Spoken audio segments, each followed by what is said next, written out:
afternoon, everyone. Good afternoon. Panelists, can you hear me? Can you see me? Yes, we can. Okay. Yep. Cool. Am I on the speaker view? I see Mike. Yes, I see you. You're Is it me? You guys see me? Okay, cool, great. All right, so welcome everybody. This is the first session of Etown Links. I'm Kelly Fetty, the former membership manager at the Elizabethtown Area Chamber of Commerce. And I've come back in this time of world crisis to co-moderate some discussions aimed specifically to serve our community, our members, non-members, anybody concerned about the business community who's looking to find some hope and some guidance and some camaraderie without, 15 different channels, one place where you can come. We want to help you not only to survive, but to innovate and thrive during this exceptional challenge of our times. Some of you might recall, if you were with the Chamber last year, that tomorrow is the 1-year anniversary of our Chamber mixture at Hershey Adventure Sports, wherein I broke my left hand doing some very important membership work in the batting cages. So I have a celebration at hand that I'm healed. More about our co-moderator, my partner in crime here is Dr. Matthew Fritz, Associate Professor of Music at Etown College. I'm going to let him introduce himself as well. Good afternoon, everyone. Thank you so much for joining us today. We're looking forward to a great discussion today and some important topics that we hope will be advantageous to you and to the broader business community and of the broader community as a whole. So thank you so much for being here. Just a few notes about our session today. This is a public event, so it's open to anyone who wants to participate. It will be recorded and later published to the Chamber YouTube channel. So if you know someone who missed it, who could benefit, they'll be able to watch it there. And just know also that anyone can be here. Attendees, you will only see the speaker view on your screen, and the group chat function, if you're familiar with that in Zoom, is not open. At the bottom of the screen, you'll see a Q&A button for questions and answers where you can communicate any questions that you have along the way for our presenters. And as moderators, we will field them and forward them. Closer to the end of the session, during the Q&A, especially Mike has some questions for you, one of our presenters, about changes that you're making in your business and in your life. And so we'll invite you at that time to raise your hand. If you know how to do that on Zoom within the chat, you can raise your hand and I'll unmute you one by one to share your experiences, because it's really important for us to gain traction and ideas off of one another. If you don't have a microphone or can't, share that way, you can certainly also enter your responses through the Q&A and we'll get them out there. Each presenter today, we have two, is going to give a short presentation that they have prepared for you. So our first presenter, I'm going to introduce them both and then I'll let them take over. Our first is Ezra Rothman. He's going to be sharing with us the Lancaster County Economic Recovery Plan, kind of a summary of where that's at, though it's changing by the moment and may even be changing this morning between the time we start and the time that we end. But he'll give us the latest updates on that. Ezra has a BA in government from F&M, an MS in strategic leadership and organization development from Etown College. In the past, he's worked at the United Way of Lancaster County, leading the volunteer income tax assistance program. In his current roles, he's adjunct faculty in the business studies department at HAC, teaching business and management. And he's also the manager of economic development strategies at the Economic Development Company of Lancaster County. He provides leadership and support to priority long-term economic development strategies and relationships between the EDC and a range of businesses in the county, government entities, individuals, and community partners. So he knows how all this is connected, and he's going to help us understand that today. Specifically also applicable to our Elizabethtown community, he leads a collaboration on the boroughs, a partnership between local government, business, and nonprofit that's focused on driving economic development in boroughs. He's currently working full-time on COVID-19 recovery efforts. So this is what he's living and breathing. Following Ezra, we'll have Mike Mitchell. He's the Executive Director of the High Center for Family Business at Elizabethtown College. The High Center serves and strengthens families in business through succession planning, family leadership training, and legacy building. Mike's been meeting with many business owners over the last weeks and strategizing with them on their unique challenges. He's also starting a nonprofit retail store in the city of Lancaster called Treasures Market. And I believe, as you discussed yesterday, Mike, that March 9th was your day of opening for business officially, legally. So you're entering right into the fire with that. Prior to joining the High Center, Mike was the owner of a 15-store grocery chain, Amelia's Grocery Outlets, and he served as president and CEO of that company from 1997 to 2012. He's an Etown College graduate. He has an MBA from the Wharton School. Prior to joining Amelia's, he worked as a marketing manager for packaged goods companies, including Heinz, General Mills, Unilever. Mike currently serves on the board for Her Foods and IREX Corporation, and in 2019, he was named the most admired CEO by the Central Penn Business Journal. So, thanks so much to both of you for being here to share your expertise with us. At this point, I'm going to turn it over to Ezra to lead us through the Lancaster County Plan. So thanks, Ezra. Great, thank you, Kelly. Just making sure that we can see get it to full screen here, making sure that we can see the presentation here.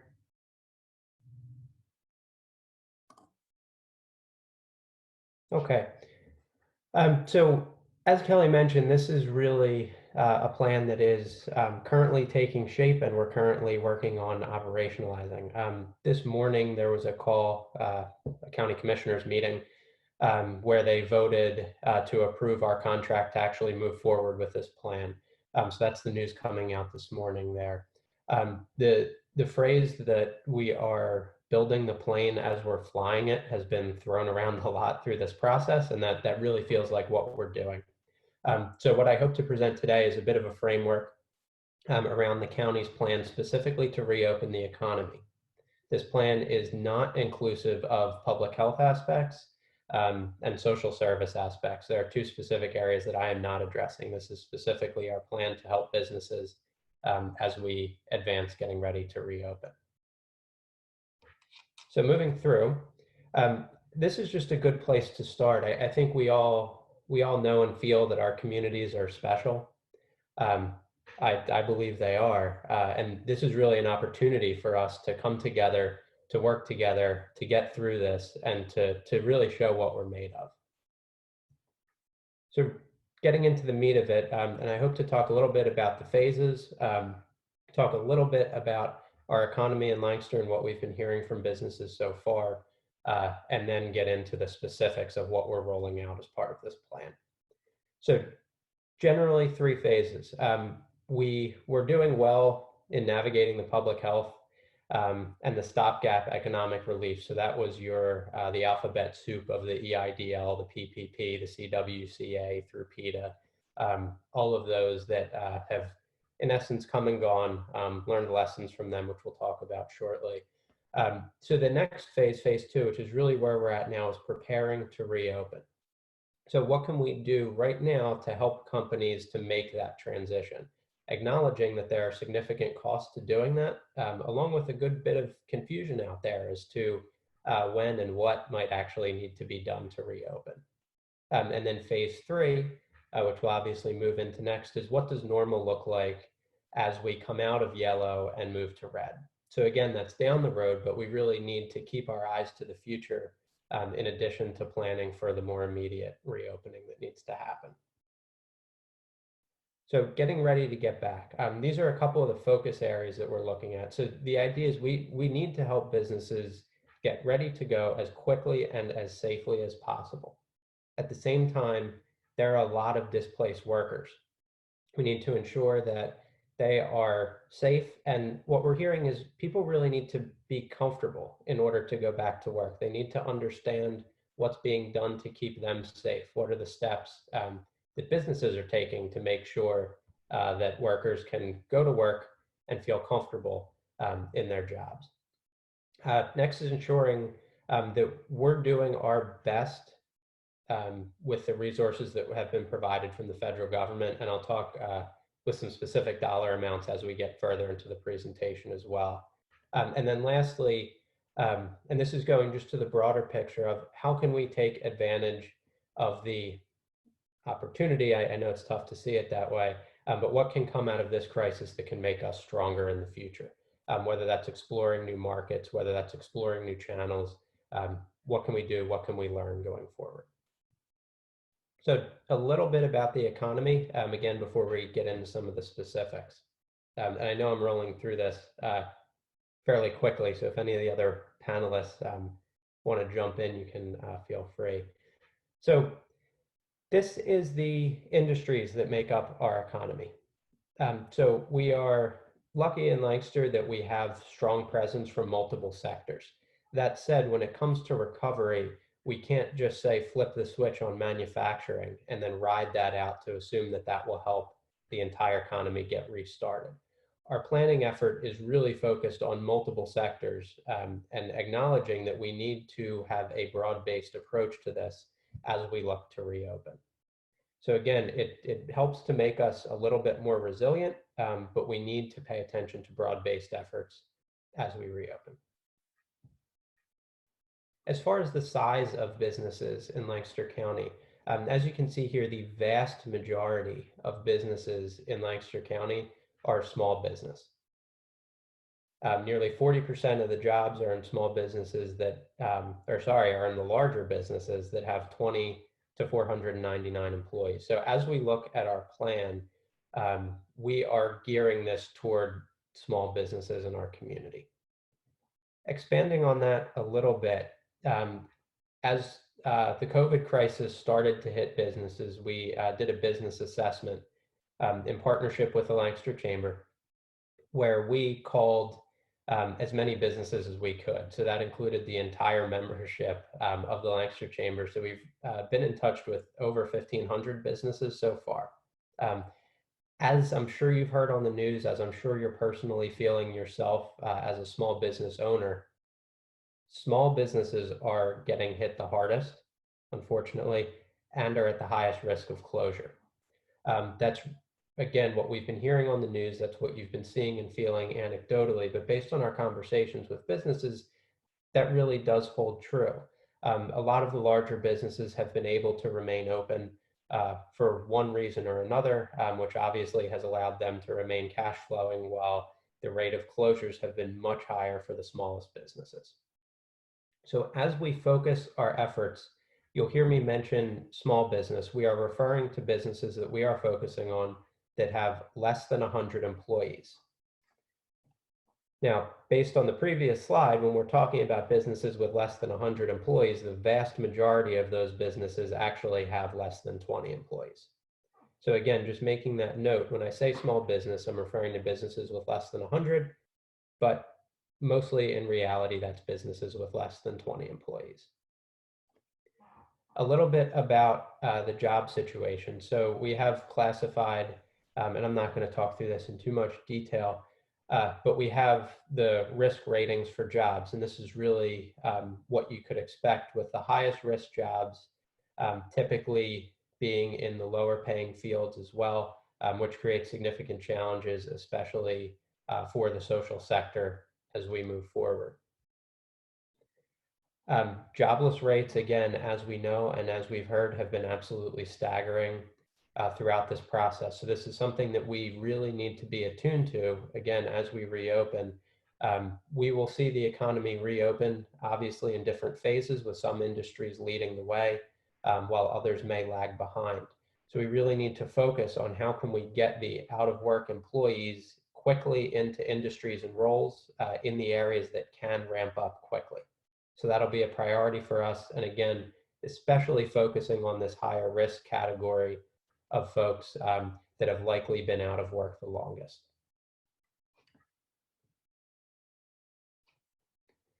So transitioning a little bit, talking about the environment. So this was, originally this presentation was one that we had in mid-April, and I adapted it to update since a lot has changed. I just decided to leave this slide in there, even though it's dated, just to provide the perspective of just how differently we view things compared to a month ago. While there's still considerable uncertainty around the public health side, we do have a bit more definition and understanding of at least what it will take to reopen and some of the phases. We're still seeing significant issues with supply chain and demand in certain segments. That's fairly obvious as businesses are in different areas of reopening, closing, and we're still obviously recalibrating budget forecasts. A lot of the businesses that we talk to, again, I'm sure you can identify, one challenge is being closed, not being able to have customers and employees in. The other challenge is the uncertainty around reopening.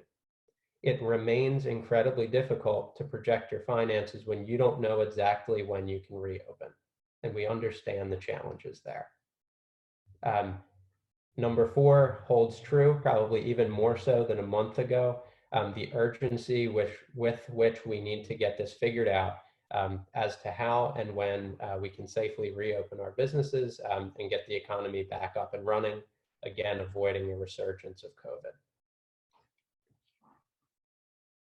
So moving a little bit more into the specific recovery efforts, we want to make sure that we are getting financial aid out the door effectively and efficiently. We want to help businesses get back to a new normal safely.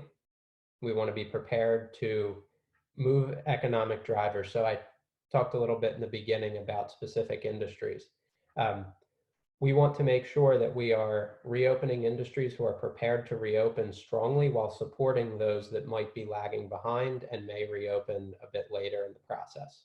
And lastly, we want to measure our progress to ensure that we are indeed doing a good job. So what are we specifically doing? So this action plan consists of 5 different teams, and I will talk about each of them specifically. This morning at the county commissioners meeting, our contract was approved for $33.4 million of the CARES Act funding that came to Lancaster County to execute this plan, and I'll talk about where that money is being used in a minute or two. I mentioned earlier on that this plan is not addressing the public health concerns. That said, we went to the county commissioners alongside LGH, who will be taking the lead for testing and contact tracing, which are the main public health aspects. So they have a significant contract approved with the county commissioners to handle that side. So getting into the individual teams, actually before I do that, just noting one other aspect.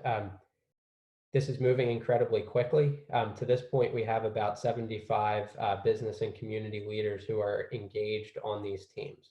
So the amount of effort, the amount of work, the amount of buy-in that we've seen from the business community, from companies large and small, has just been extraordinary to this point, and something that I think we should all be proud of. So team 1 is funding businesses. So this is where the bulk of that $33 million is allocated. So $25 million for small business recovery and sustainability grant fund.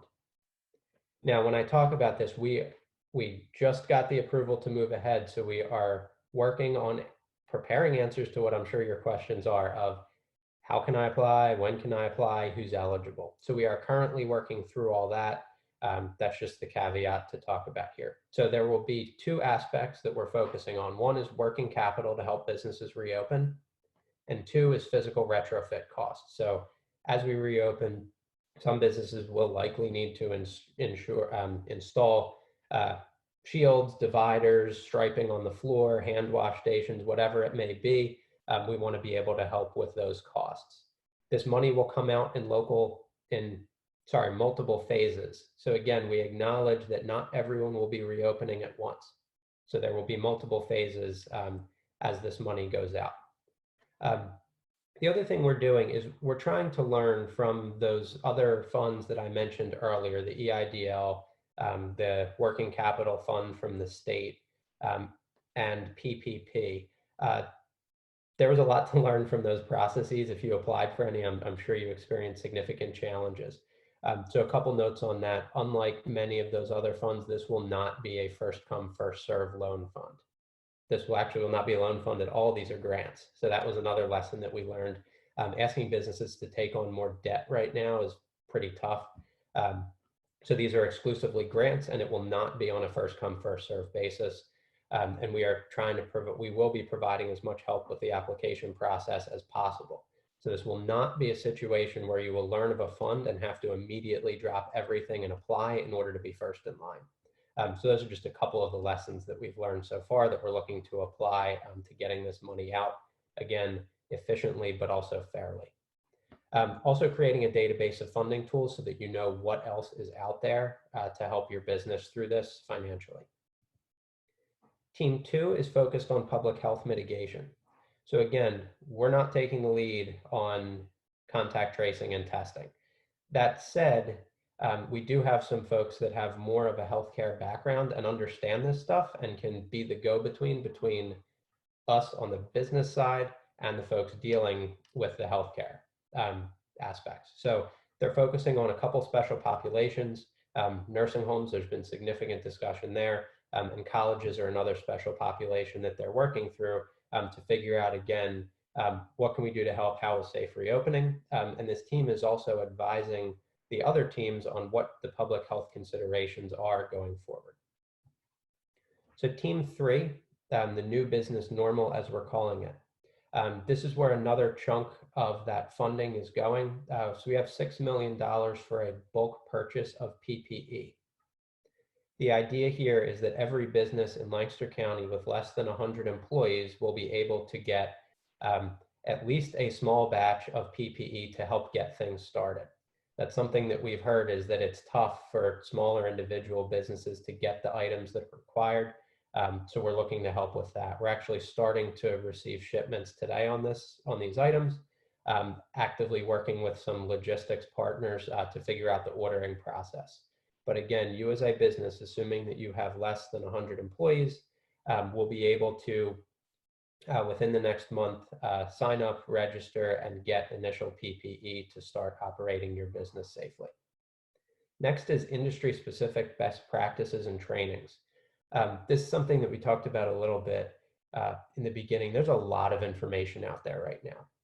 We're not looking to just give more information. What we're looking to do is distill what's already out there into specific, usable, actionable guidance for small business, acknowledging that small business owners don't have an HR person, many at least don't have an HR person, don't necessarily have a facilities person, a workplace safety professional. So how can we provide easy to use, straightforward guidance on how to safely reopen? Lastly, as we've mentioned, connections to the workforce. Honestly, we are still trying to figure this out. As of right now, our goal is to really connect businesses to the existing resources, especially connect to the existing resources. I'll leave that there for the time being. So analysis and measurement is team 4. Again, we need to understand, as we're moving through, how is the economy responding to interventions? Where are we in the reopening process? And what can we learn going forward? Are there aspects of our economy that we can get to know better through this process? And identifying some creative ways of measuring our progress reopening. Is that looking at traffic? Is that looking at volumes of people going to the grocery store? What are some different and creative metrics that we can use to really see how we're doing? And then make changes if we start to see unexpected aspects of our economy as we move through recovery. Now, the last team, communications. This is the most probably important, at least to the questions that you're likely thinking of. So it's all well and good what we do with those other teams, but if we can't communicate it out and make it easy and simple for businesses to access those tools, it doesn't really matter what we're doing. So they have around $1.5 million in their budget, again, to ensure that we are getting the word out. It is essential to us that we are getting to as many businesses as possible throughout this process, making sure that all businesses in the county do have access to the tools that we're presenting. So next steps. On our end, we are targeting early June to roll these out. So we need to get our website up and running with resources, finalize the PPE and the grant application process, and then make sure, obviously, that we're spreading the word. So that's what we're currently working on. From the small business perspective, what's our advice to you? One, hang in there. This is a tough time. We acknowledge that. I can't sit here and pretend that I know what it's like to be going through this, owning a small business, because I don't. But I have talked to obviously a lot of folks that run small businesses. So we understand it's tough. That said, we want you to know that we're doing our darndest to fight for you to get these resources out. And hopefully this discussion today can provide some hope that, help is coming. We can never do enough. We can never do it fast enough, but we're really doing our best here. So please at least know that, whatever consolation or hope that can provide. Please stay tuned to communications from us, from the chamber, from local chambers. Good advice all along has been just communicate with each other, whether that's business partners, whether that's landlords, whomever, just communicate up front. And there's also great creative stuff coming out of businesses who are working creatively together. So what are ways that you can partner with your neighbors to offer things together online? And then how can we work together as individual communities to draw people in once we have the ability to do that safely? Lastly, I would really encourage folks to get creative. Obviously, I have to say that's within the confines of requirements and what's legal right now, but what are some creative new ways that you can do business that can maybe help us past COVID as well? So that's what I had for today. Again, we're working on this as we build it. So this is not perfect. It's not all figured out, but that's the direction that we're headed. There will be more news in the coming weeks as this gets pushed out, including a couple articles today. Feel free to reach out to me individually. Right now, the Chamber of Commerce does have their coronavirus page, which still has resources until we get our website up and running. And local chambers are well tied in to our work, so they can be a great resource as well. So that's what I have. Thank you. Thank you so much, Ezra. That was a great summary of, I'm sure, what has been a lot of information you've been dealing with coming in day after day. I'd like to move now to Mike's portion to present. Again, this is Mike Mitchell from the High Center for Family Business at Elizabethtown College. And Mike's going to talk to us about thriving and dealing with this kind of time as a business owner. He's been through a lot of hard times, and with himself and other people, he's going to share with us now some tricks for managing. Yeah, thanks, Kelly. I want to start by thanking Ezra, and I think we are blessed as a community to have such a strong, EDC and chamber, and they cooperate so well together, because that's such a blessing for businesses. I mean, there's just so much happening right now and so much information to process, and we don't want to miss any opportunities to tap into, the help that's out there. But it's ever changing and ever moving. So thanks, Ezra. That was a great summary. My role and my discussion is going to be a little bit more about the leadership and self-management aspects that it takes to get through crises like this. You certainly need your information. You certainly need to be smart, but you also need to be resilient. And we work at the High Center with, small to medium-sized businesses. In helping them do that, we provide education. We help them with best practice surveys to make sure they're implementing best practices. But most importantly, I think in times like this, we run peer groups, and we have about 19 peer groups, about 200 executives that meet on a regular basis every other month. But during this crisis, we've been having Zoom meetings every month because they've got a lot to process. So some of the things I'll share with you are some of the things that I've been through, or some of the things that have come up in these peer group meetings, because we're trying to learn from each other how to make it through this crisis. We've never been through anything like this. So our best advice comes from the group of 200 executives who share their best practices of how they're getting through this crisis. So that's what I've attempted to do here, put some of those best practices of how to survive by both yourself and your team. So I'll start with yourself, because if you don't take care of yourself, you can't take care of your team. And this is a very trying time, obviously, for the business and for, socially, and there's a threat of, disease out there. So there's a lot of things going through our minds. And one of the things that I think is most powerful as a leader is to lean in on your strength. If you ran a small business, you've had to be resilient and you've had to recover from challenges before. So remember that and let that provide you confidence. I mean, this is a big one. This is a big challenge, but hopefully you know that and you can share that with the group. I think, if you share some of those things, it inspires them to excel, even though you're under stress. And the other thing is to know the strength of your team. This is a time when some people are going to do very well because they love a challenge, and some people are going to crumble because they're very stressed out and they don't like change and they like consistency. If you haven't ever done a test of your team, I'd really recommend you do a strength finder test, or that's really good on what skills and what passions I have. Or the other area is DISC or Myers-Briggs, to see how people are wired from a personality standpoint.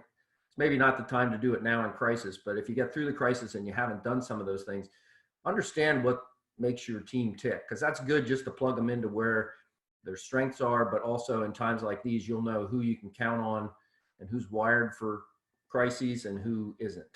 The other thing that I like that Ken Blanchard has a concept called situational leadership, and he looks at two aspects of leadership. He looks at a leader's need to coach and be a coach, and a leader's need to be directive.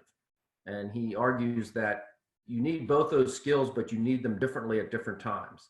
For example, when you're teaching someone a new task, they don't need a lot of coaching, they need direction. You need to tell them, okay, use this spreadsheet, enter this. And then as they start to go on their own, you back off of the direction and do a little more coaching. And then once they become a pro, you don't want to be directive. That's what micromanagers do. When you have a pro who's doing it, don't be overly directive. So I think when the business is humming, most of your skills as a CEO are coach. You don't need to be directive because you've got this experienced team and things aren't, there's no crisis. They can kind of run the thing and you just have to kind of go around and make sure everything's okay. But in time of crisis, especially a crisis like this, coaching isn't enough. You need to be directive because the rules are changing. The business model might be changing. As Ezra just showed, the funding is changing. The way I get through this thing is changing. So you need to be both directive so that the team knows what you're doing, but you also need to keep coaching, and that is draining. That's Blanchard talks about that. In times of crisis, you need to up your game in both of those areas.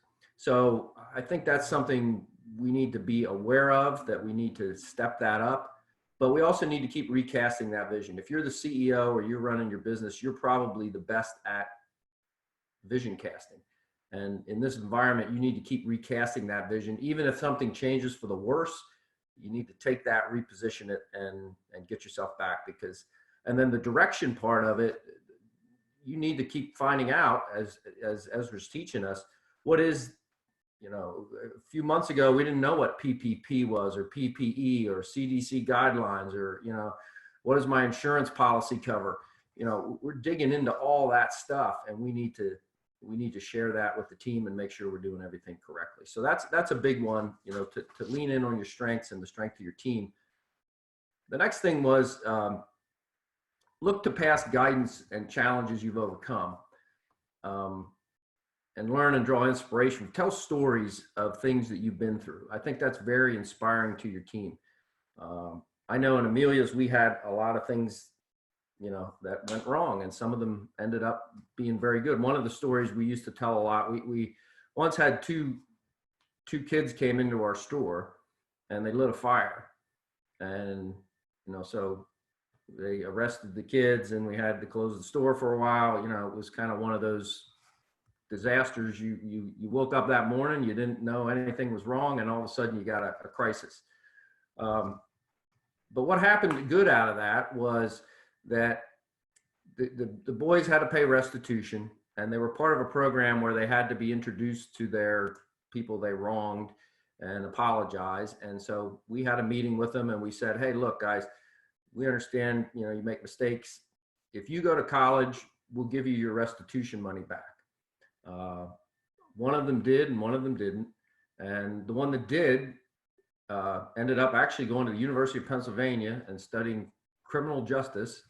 And he got his money back. So I think those kind of stories, hey, there are crises. We've had people cut through our roof and saw in our, our safe. We've had people run a car into our store and take our ATM machine. So, things like that happen. We've all been through challenges. And I think it's very important that when we do that, we have stories to tell that we can make it through that.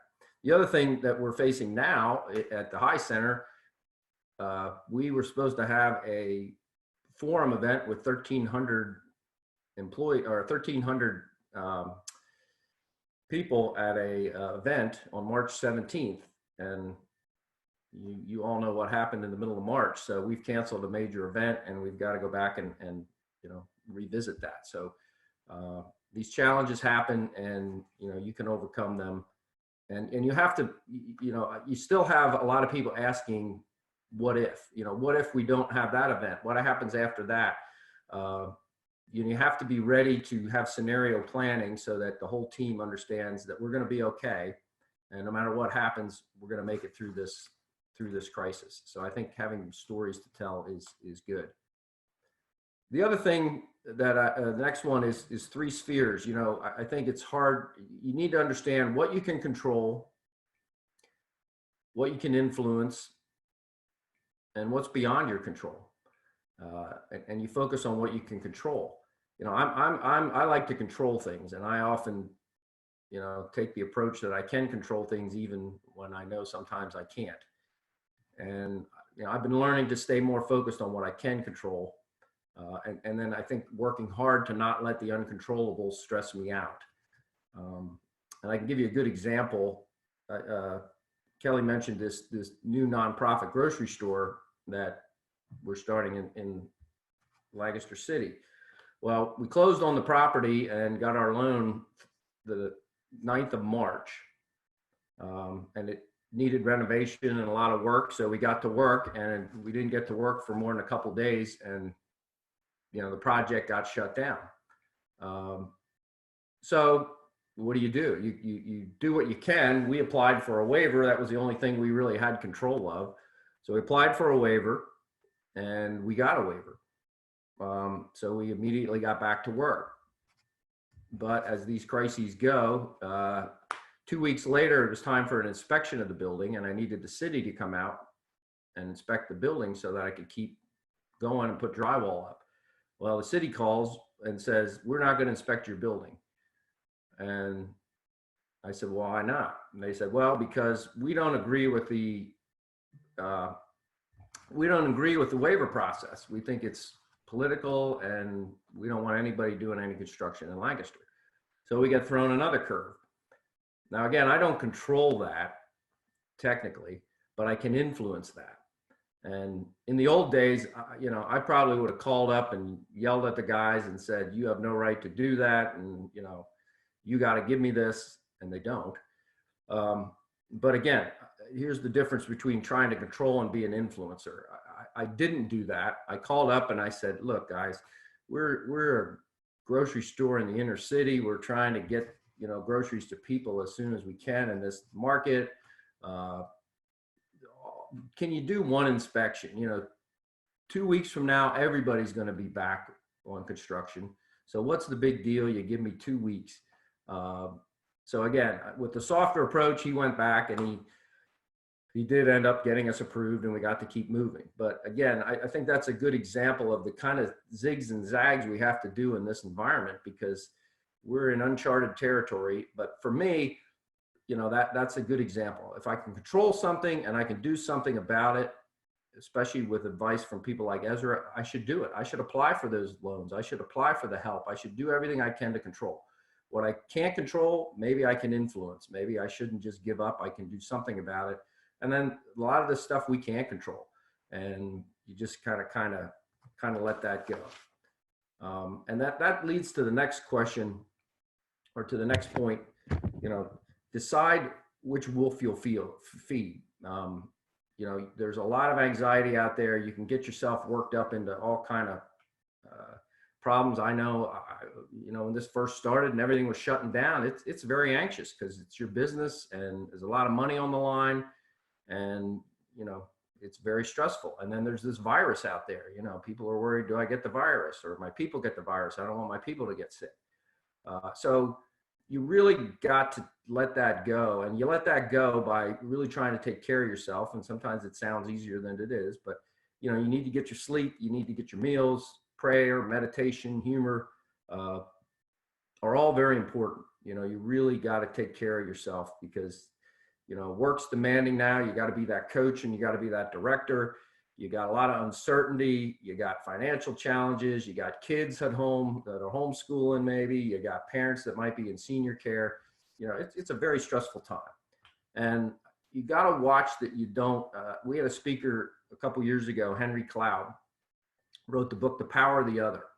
And he talked about 4 corners of connection.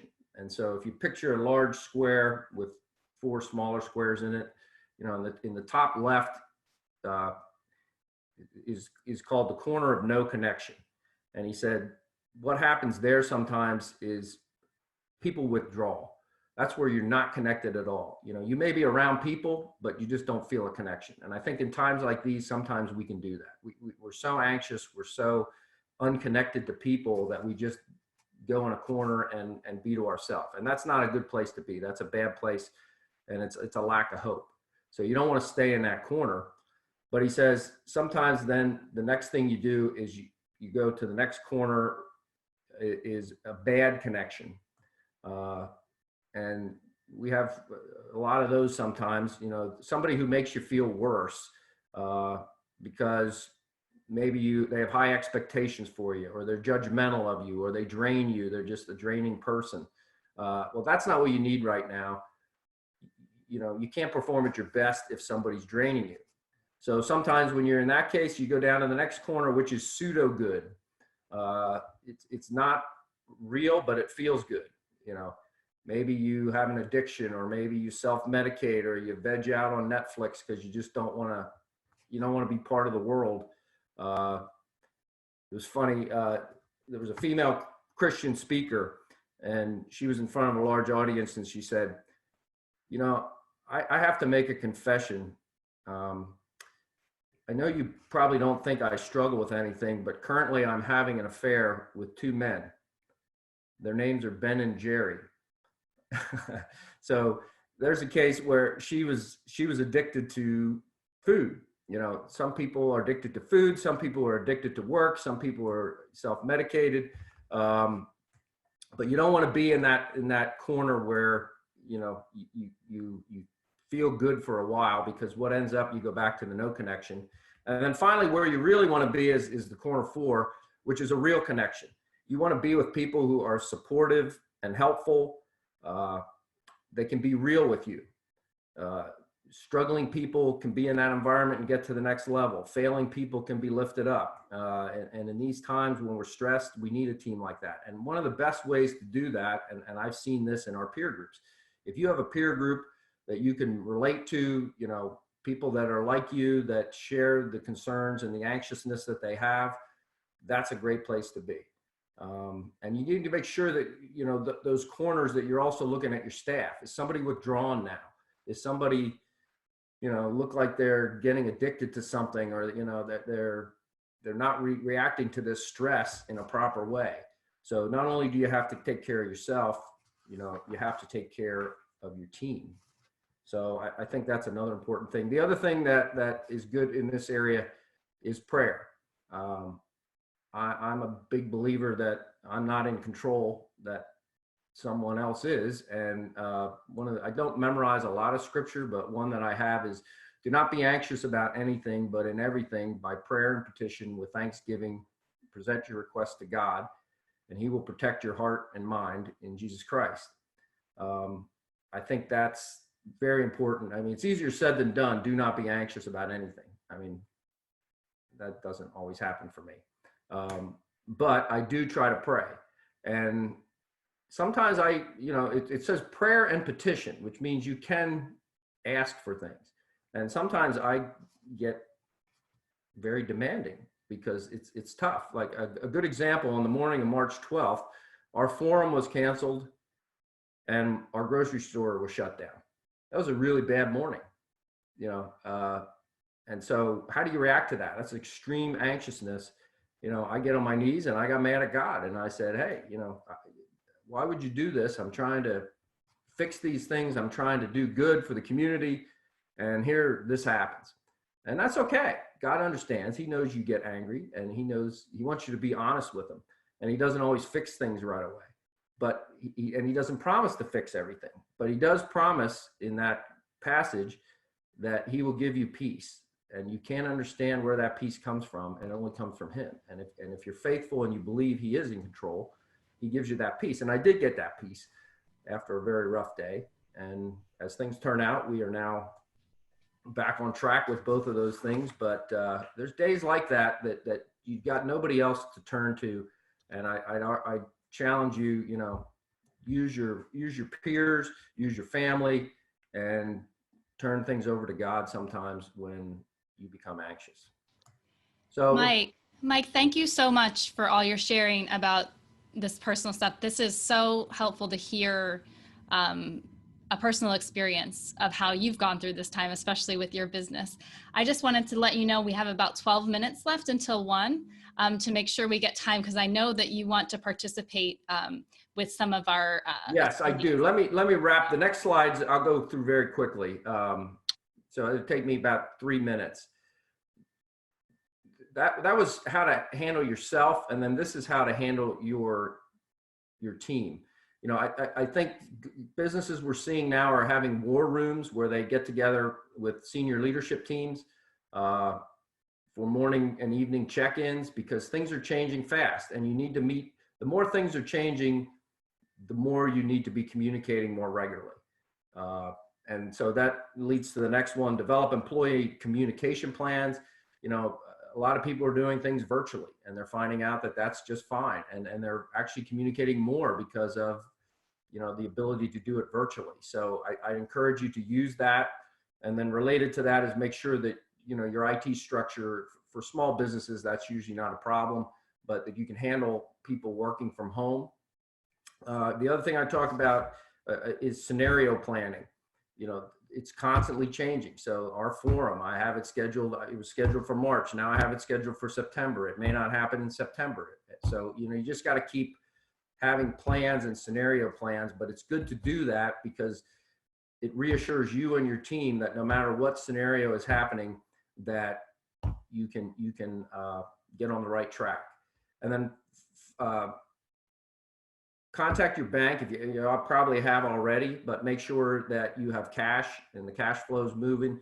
And then also make sure you look at your covenants and your debt coverage ratio, and that you're keeping the bank happy. And again, the more you have a plan that you can go to your bank with proactively and say, hey, look, I got things under control. Here's my scenarios, and I've done a scenario that looks at sales and margins and my receivables and my cash flow, and it's all going to be okay. If this happens, banks love that. And I think you're better to be proactive than to ignore what's happening and try to hide it from the bank.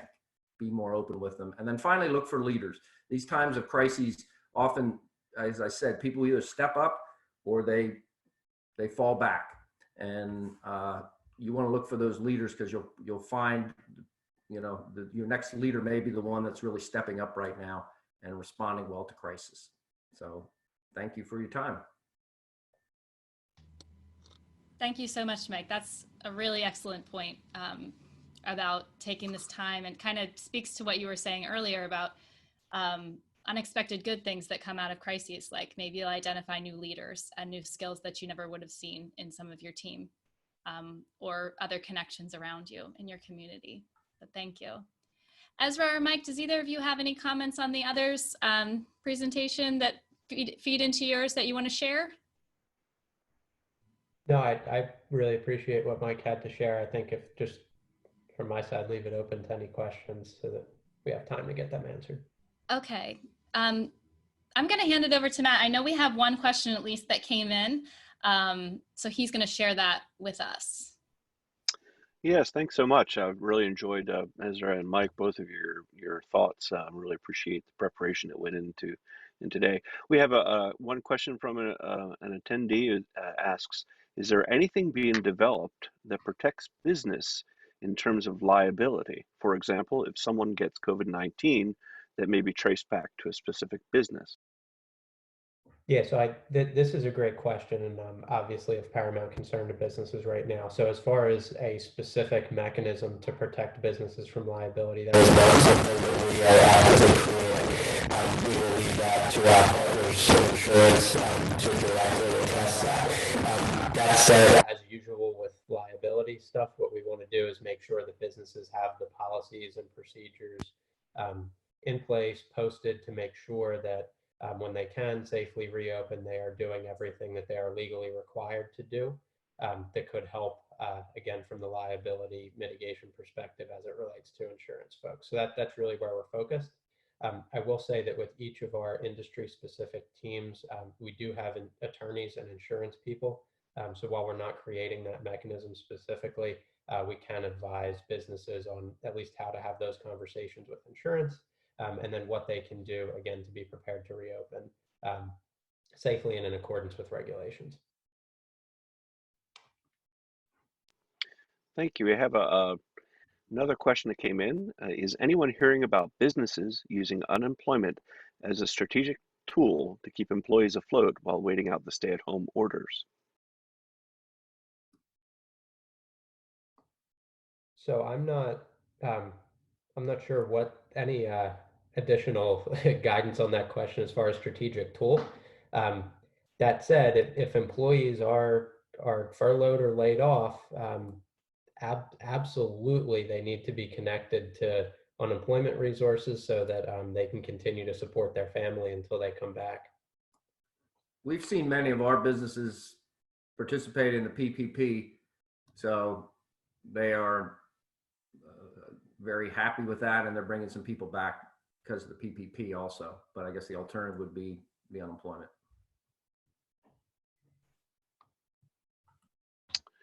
Great. And sort of a follow-up question to the first question. Any recommendations on how to help your employees as we move into this next phase where there will be opening of businesses in tactful ways of working with customers who might be hesitant to wear masks coming into your place of business? Yeah, from our perspective, it's really about education.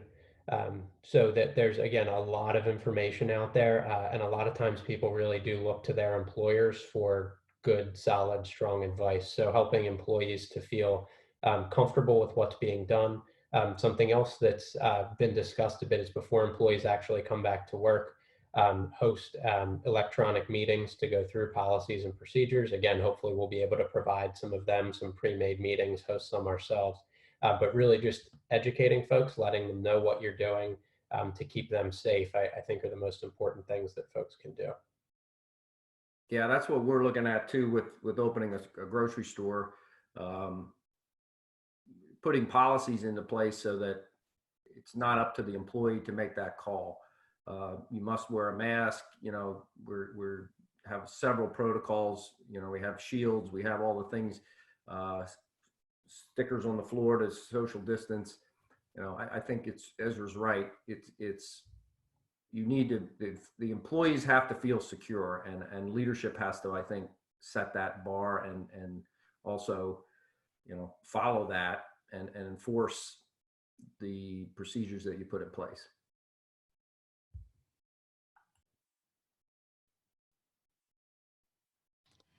I have one more question for you guys too, regarding this. News kind of last night and this morning that the CDC finally officially put out some kind of soft guidelines for reopening. Ezra, do you have any comment on that? I think it's like 60 pages, so I forgive you if you haven't had a chance to even read it yet, but does that change anything? Is it pretty much what you expected? So, haven't read it. That said, as far as reopening and timeline, we need at this point to refer to our government officials and what they come out with. Again, our goal is to ensure that businesses are ready and prepared to reopen safely when they are told that they can do so. We are not going to be the ones to sit there and tell them when they can do that. Absolutely. Mike, I wanted to give you had mentioned that, one of the best things you've been doing is sitting around with teams and business owners and just talking about ways that they've changed their practices very quickly because they've had to, not only professionally, but personally. I wanted to give you a few examples from chamber members that I've noticed or other businesses in our town.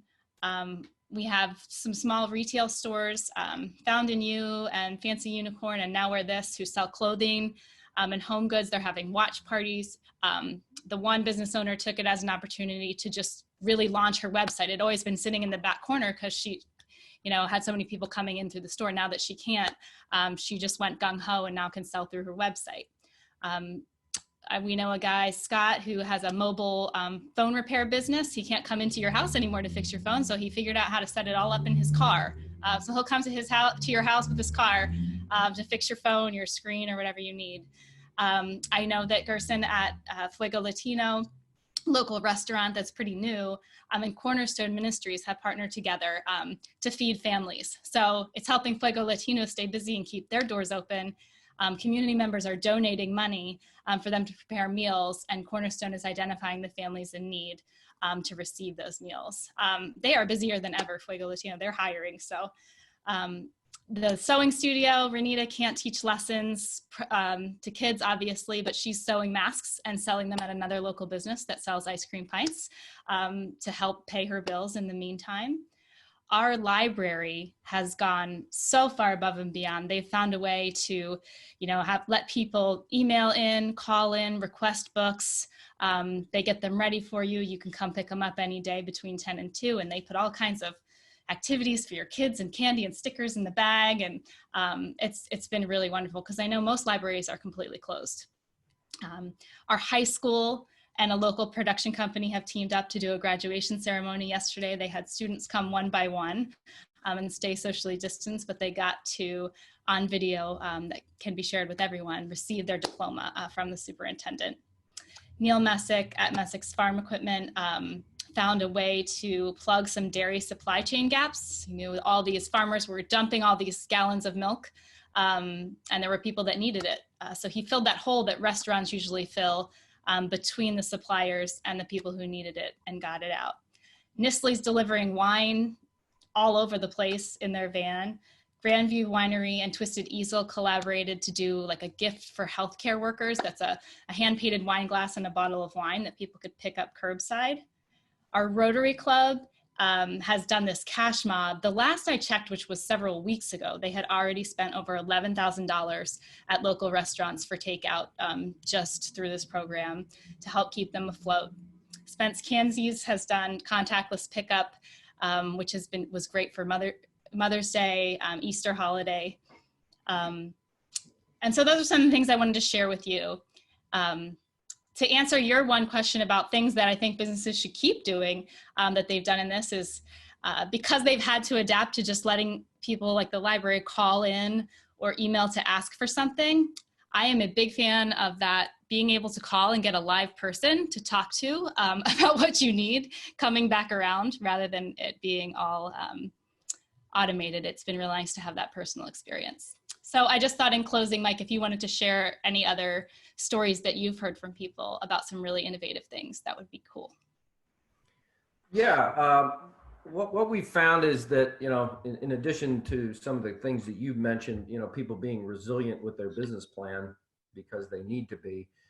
The other thing that we actually asked them at our last peer group meeting, because it became apparent that from when we had the first meeting, everybody was in a state of panic. It was like, what's going on? We don't know what's happening. And now, 2 months later, we're seeing evidence of what they've done to adapt to the new normal. And so we asked them, what are you doing personally, and what are you doing business wise that you might want to keep that you weren't doing before the crisis? And so that's where we're seeing, new communication, better communication, more conferencing, and some people are saying, you know what, this is working pretty well. I may not need as much office space, or we don't need to go in the office as much. It's much more efficient to do some of these things via video. Those are some of the business ones. They are on the personal side, they're finding, that they don't need to travel as much. They like being home with the family, and they could probably get away. Some of them are saying they're spending more time with their customers now that they have the time. They're not running around executing everything and running from one thing to the next. They're actually video conferencing with their customers and spending more time with them. So I think that's what we've been encouraging businesses and trying to share some of those things. And I'm glad you have too, because I think you're seeing that because of crises like this, there's a certain resilience to your people and a certain resilience to your business model. And you're going to find that you're going to have some things that you want to hang on to and are going to make you stronger as you come out of these things, as all crises do. And again, that goes back to, let's share that with the team and make sure the team has confidence and hope of a better tomorrow, because that's what keeps them going. Thanks so much, Mike. Necessity is certainly the mother of invention. And I've always found that working through the chamber with entrepreneurs, these are the people who know very intuitively how to accept what can't change and move forward and change what they can and just keep adapting. Ezra Rothman, Mike Mitchell, thank you so much for your time and expertise today. It was truly invaluable to us, and for the time that you took to prepare to share up-to-date information with us. We are so grateful. If you have any further questions or want to watch this again, we'll be listing it on our YouTube channel. When the Recovery Lancaster website is live, be assured that the Chamber will get that news out to you right away. Matt, I'm going to hand it over to you to introduce next week's topic. Thanks so much, Kelly. And thank you again, Ezra and Mike, for all the wonderful, wonderful advice you've shared with us. Next week, join us back here at the same time, same bat channel at noon. Uday Srikantia, Certified Business Intermediary and M&A Advisor from Transworld Business Advisors, will be with us, as will Matt Blasey, who's the Assistant Branch Manager at Members First Credit Union. The topic, finance, taking your next steps. Information and FAQs about currently available funding sources. So don't forget, tune in next week. Same time, same bat channel, invite a friend. And thanks so much for being with us today. Thank you. Thanks, gang. Take care.